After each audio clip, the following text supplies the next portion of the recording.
David abakurikiye akabari mu Rwanda ndetse na Tani Medane baba hafi ya peloto bakayikurikirana kuko ubona ko bagati yabo barimo baragenda basimburana.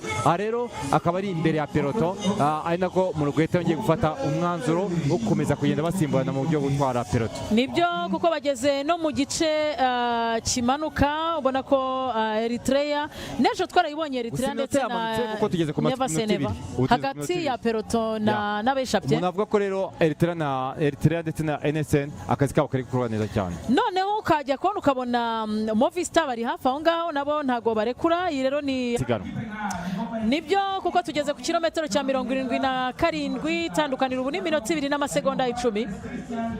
Umunya Eritrea n'ubundi niwe ugarutse kuyobora Murgeta ya Fiat, ariko n'ubundi ubona ko abakinnyi b'ikipe ya NCN bavugana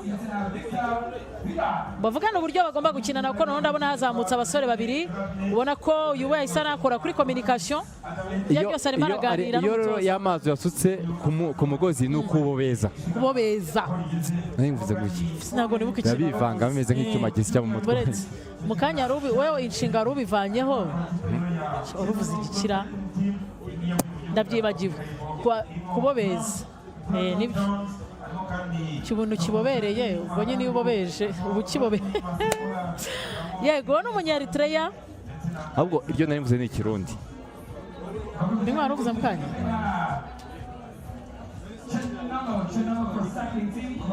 Eritrea NSN versus Eritrea metero cya 96 bivuze ko benda kuwugeraho ndetse n'amanota ya kabiri ya sprint bari busange mu karere ka Nyanza.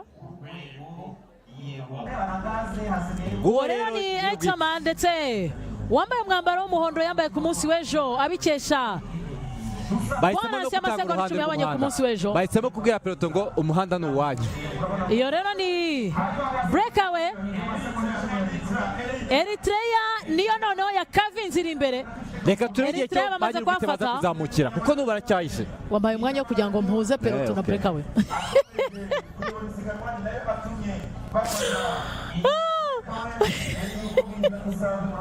Kaishe ugera kwinjira mu isambu yanjye. Turebe rero breakaway barongeye basizeho kilometero 10 za nyuma kugira ngo bagere mu karere kawe imbere y'inzu y'imbera byombi. Etape ya kabiri ya Tour du Rwanda 2026 yahagurukiye mu karere imbere agatanka danse, ariko kandi mu gihe kudefanda ikipe ya Eritrea igomba gukora ibishoboka byose kugira ngo ikore icyo bita ama contre attaque ni kintu uko bahita bazamuka. Dore none rero bahise umwanya babasore ni meta ndetse na bose bari hamwe nibyo ararinzwe, ariko nanone ikibazo gihari ntabwo kize nuko bafite abatasi babiranye Eritrea bagiye birometero bya nyuma tugiye kubona amagare ari igare ry'umuntu waburize nakone uhindukiye akishijemo umutwe areba biri gukora nukureba niba abagenzi bazamutse. Nibyo rero kuko ubu ni we uyoboye ni nawe wakomeje n'urwabwa inshingano yambara amasugisi kugira ngo abagenzi bajye bayabona. Mario Jone mbonye atumukara hirya ikipe ya NSN yatakaje Mario Jone wabo. Ese reka turebe ngabo igikundi cya mbere kase twamaze kwibona. Reka turebe rero ninde ugiye gutwara ino sprint NSN. Henok Murobani yamaze gufata position nziza. Reka turebe Henok yamaze guhagurukira. Henok yamaze position nziza. Reka turebe rero Henok Murobani yamaze gufata mu rwanda rwose. Henok Murobani ariko NSN atakaria sprint derrière turebe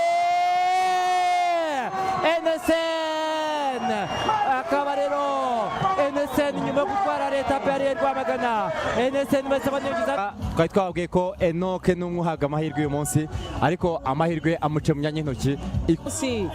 Bamaze gutera imbere cyane ariko bagiye banasagurira n'abandi. Ngiyo rero sprint imaze gukorwa mu kanya gato na Matipao bimye umwanya Henok areba umurongo biranga. Ariyo no mpamvu abantu baza kureba reba ukuntu abantu bose bababaye uko ikipe ya NSN yafunze. Rero akaba Henok Murobani ari guhembwa nk'umunyafrika mwiza, ariko nuko nta kamwenya karakara agasangamo uriya ni umuhungu uri jante arisekera ariko reba none wowe mutandukanye na Grime uvuyeho rero ukuntu yamaze on the race to the last minute you did well. Tell me